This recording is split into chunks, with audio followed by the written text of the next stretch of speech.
What if one small peninsula could change the course of human history forever? A land divided by mountains, surrounded by islands, and constantly threatened by powerful empires. Yet from this rugged landscape emerged democracy, philosophy, science, theater, and military legends whose influence still shapes our world over 2,000 years later. This is the story of fearless Spartans, visionary Athenians, brilliant philosophers, legendary kings, and ordinary citizens who built one of history's greatest civilizations. This is the complete history of ancient Greece. Welcome to the American Archive, where history is brought to life through cinematic storytelling.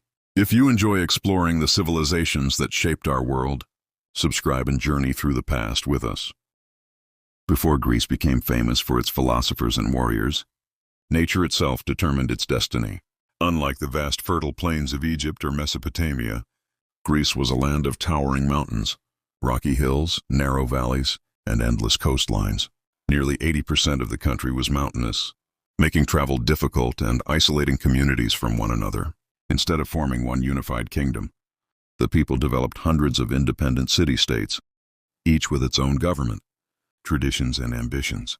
The surrounding seas became highways rather than barriers. Greek sailors explored distant islands, established colonies, and connected cultures through trade.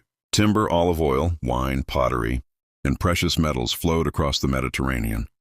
While ideas traveled even farther, this challenging landscape created resilient, independent people, communities that prized courage, innovation, and self-rule. Without realizing it, geography was laying the foundation for one of history's most influential civilizations.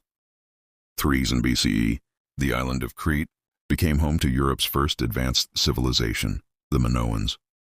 Named after the legendary King Minos, the Minoans built magnificent palaces unlike anything the ancient world had seen. Their cities featured sophisticated architecture, vibrant artwork, indoor plumbing, and complex storage systems that demonstrated remarkable engineering. Knossos, the greatest of these palaces, served as a center of government, trade, and religion. Its walls were decorated with colorful frescoes depicting dolphins, ceremonies, athletes, and the famous tradition of bull leaping. Unlike many neighboring civilizations, the Minoans prospered primarily through commerce rather than conquest. Their fleets dominated Mediterranean trade, carrying luxury goods, pottery, olive oil, and finely crafted metalwork across distant shores. Their influence spread throughout the Aegean, inspiring neighboring cultures and laying the foundations for what would later become Greek civilization.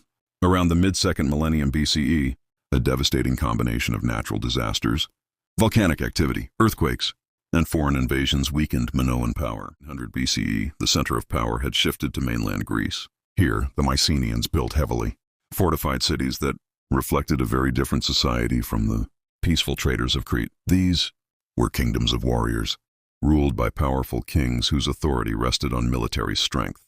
Their greatest cities, Mycenae, Tiryns, and Pylos, were protected by enormous stone walls so massive that later, Greeks believed only giants, known as Cyclopes, could have built them. The Mycenaeans mastered bronze weaponry, constructed magnificent royal tombs, and developed an early Greek writing system known as Linear B.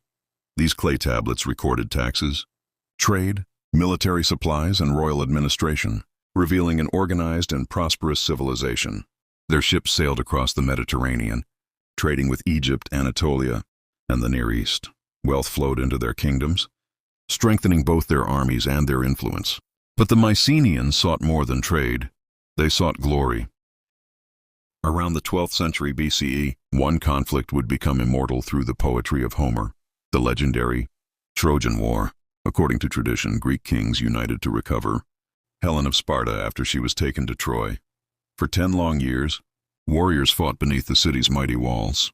Heroes such as Achilles, Odysseus, Ajax, and Hector became symbols of courage, honor, sacrifice, and tragedy. Whether every detail is historical remains debated by scholars, but archaeological discoveries confirm that Troy was a real city destroyed during the Late Bronze Age. The epic tales of the Iliad and the Odyssey preserved these legends, inspiring generations and becoming the foundation of Greek literature.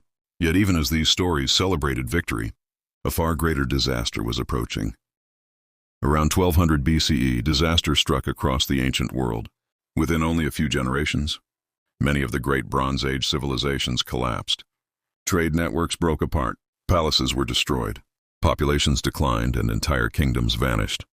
Historians still debate the exact causes: invasions by mysterious sea peoples, devastating earthquakes, prolonged droughts, famine, civil conflict, and economic collapse may all have played a role. The mighty Mycenaean kingdoms were not spared. Their magnificent palaces fell into ruin, writing disappeared, international trade nearly ceased. For the people of Greece, centuries of prosperity gave way to hardship and uncertainty, a long period remembered as the Greek Dark Age had begun. For nearly 4 centuries, Greece struggled to recover. Yet from these difficult years came remarkable change. Iron replaced bronze. Small villages grew into thriving communities. New trade routes reopened, and the Greek alphabet emerged, making it possible to record ideas, laws, and stories once again. Out of these recovering settlements would rise independent city-states, unlike any the world had ever seen.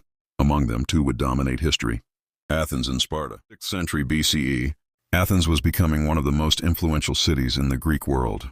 Unlike kingdoms ruled by a single monarch, Athens gradually embraced a revolutionary idea that citizens could help govern themselves.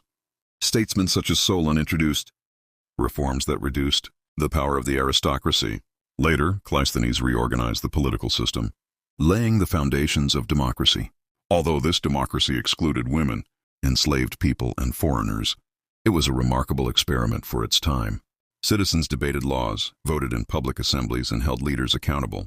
Athens also became a center of art, architecture, literature, and philosophy. It was here that the pursuit of knowledge became as important as military strength. While Athens celebrated debate and learning, Sparta chose a different path. Located in the Peloponnese, Sparta transformed itself into the most disciplined military society of the ancient world. From the age of 7, Spartan boys entered the agoge, an unforgiving training system designed to produce fearless soldiers. They learned endurance, discipline, loyalty, and absolute obedience. Every citizen's duty was to protect the state. Spartan women also enjoyed greater freedoms than many women elsewhere in Greece.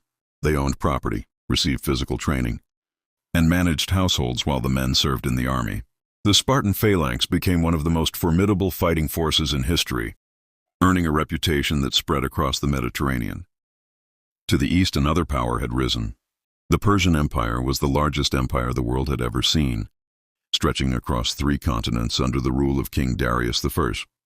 When the Greek cities of Ionia rebelled against Persian rule with support from Athens, Darius vowed revenge.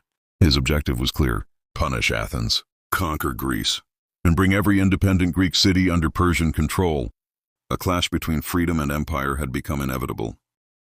In 490 BCE, Persian forces landed on the plain of Marathon, expecting an easy victory.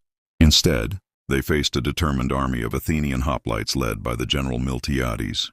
Rather than waiting behind defensive lines, the Greeks launched a bold charge across nearly a mile of open ground. The heavily armored hoplites crashed into the Persian ranks with overwhelming force. Against extraordinary odds, the Athenians won a stunning victory. Persia lost thousands of soldiers, while Greek casualties were remarkably small.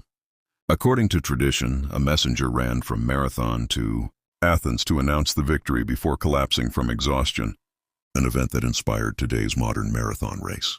But the Persian Empire had not been defeated. It had merely been delayed. Within a decade, an even greater invasion would sweep toward Greece under King Xerxes, and at a narrow mountain pass called Thermopylae, a handful of warriors would achieve immortality. 80 BCE, King Xerxes I launched one of history's greatest military campaigns. Ancient sources describe an enormous invasion force, though modern historians believe it was much smaller than the ancient estimates. Even so, it vastly outnumbered the Greek defenders. A coalition of Greek city-states chose to defend the narrow pass of Thermopylae. Leading them was King Leonidas of Sparta. For 2 days, the Greeks held their ground.